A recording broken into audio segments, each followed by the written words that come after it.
ലോകത്തിലെ ഏറ്റവും ഉയരം കൂടിയ പാലം ഉടൻ ചൈനയിൽ തുറക്കും. ഈഫൽ ഗോപുരത്തിന്റെ ഏകദേശം ഇരട്ടി ഉയരമുണ്ട് ഈ പാലത്തിന്. ഹൗജിയാങ് ഗ്രാൻഡ് കാനയൻ പാലം ജൂണിലാണ് തുറക്കുന്നത്. നദീനിരപ്പിൽ നിന്നും ഏകദേശം 625 മീറ്റർ ഉയരമുണ്ട് ഈ പാലത്തിന്.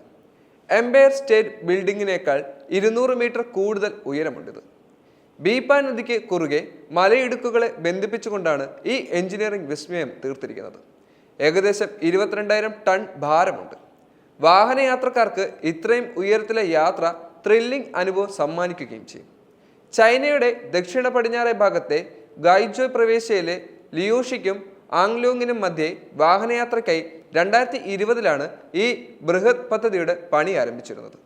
$216 ദശലക്ഷം ചെലവിൽ നിർമ്മിച്ച പാലം ടൂറിസത്തിനും പ്രാദേശിക സമ്പദ് വ്യവസ്ഥയ്ക്കും ഉത്തേജനം നൽകുമെന്നും അധികൃതർ കണക്ക് കൂട്ടുന്നുണ്ട്. ലോകോത്തര നിലവാരമുള്ള ടൂറിസം കേന്ദ്രമായി ഗോയ്ജോ മാറ്റാനും ചൈനയുടെ എഞ്ചിനീയറിംഗ് ശേഷി ലോകത്തിന് മുന്നിൽ പ്രദർശിപ്പിക്കാനും ഹൈജിയാങ് ട്രാൻ കനാൽ പാലം വഴിയൊരുക്കുമെന്നും 14-ാം ദേശീയ പീപ്പിൾസ് കോൺഗ്രസ് ഉപനേതാവ് ജാങ് ഷെങ്ഗീൻ അഭിപ്രായപ്പെട്ടു. പാലം വരുന്നതോടെ നദിക്ക് കുറുകെയുള്ള ദൂരം 1 മണിക്കൂർ സമയയാത്ര ഏതാനും മിനിറ്റുകളായി ചുരുങ്ങുകയും ചെയ്യും. മലനിരക്കുകൾക്കിടയിൽ 4650 അടി ഉയരത്തിൽ നിർമ്മിക്കുന്ന ലോകത്തിലെ ഏറ്റവും വലിയ സ്പാൻ ബ്രിഡ്ജ് കൂടിയാണിത്. ഈ മേഖലയിലെ 92.5% പ്രദേശവും മലകളാലും കുന്നുകളാലും നിറഞ്ഞതാണ്.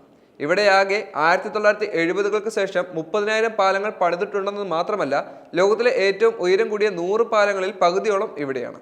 ദുർഘടമായ പ്രദേശവും കാലാവസ്ഥയും വലിയ വെല്ലുവിളികൾ ആയിരുന്നുവെന്ന് നിർമ്മാണ സാമഗ്രികൾ വിതരണം ചെയ്ത സ്റ്റോക്ക്ഹോം കേന്ദ്രമായ അലീമ കമ്പനി വ്യക്തമാക്കി. എന്നാൽ ഇത് പ്രകൃതിക്ക് എത്രത്തോളം ദൂഷ്യകരമായി ബാധിക്കും എന്നുള്ളത് വ്യക്തമല്ല. ലോകാത്ഭുതങ്ങൾ നിർമ്മിക്കാൻ ചൈനയിൽ ഇനിയും പരിശ്രമങ്ങൾ നടന്നുകൊണ്ടിരിക്കുകയാണ്. എന്നാൽ ഈ ലോകാത്ഭുതങ്ങൾ മൂലം ലോകത്തിന് എത്തരത്തിലുള്ള ഭീഷണികൾ ഉണ്ടാകും എന്നുള്ളതെല്ലാം കണ്ടു തന്നെ അറിയേണ്ടിയിരിക്കുന്നു. മലകളാൽ ബന്ധിപ്പിക്കുന്ന ഇത്രയും ഉയരമുള്ള ഒരു പാലം ഭൂമിക്ക് തന്നെ എത്രത്തോളം ഭീഷണി നിലനിർത്തുന്നു എന്നുള്ളതിൽ വ്യക്തത വരുന്നിട്ടില്ല. മാത്രമല്ല, ചൈനയുടെ ഇത്തരത്തിലുള്ള നീക്കങ്ങൾ ലോകരാജ്യങ്ങൾക്ക് വരെ വളരെ വലിയ ഭീഷണി നിറഞ്ഞിട്ടുണ്ട്. യഥാർത്ഥത്തിൽ ഇവിടെ എന്താണ് സംഭവിക്കുന്നത് എന്നുള്ളത് ഇപ്പോഴും ചൈന പുറത്തുവിട്ടിട്ടില്ല. തീർച്ചയായും ഒരു ഭീഷണിയായി തന്നെ പാലം നിലനിൽക്കുമോ എന്നുള്ളതെല്ലാം കണ്ടു തന്നെ അറിയാം.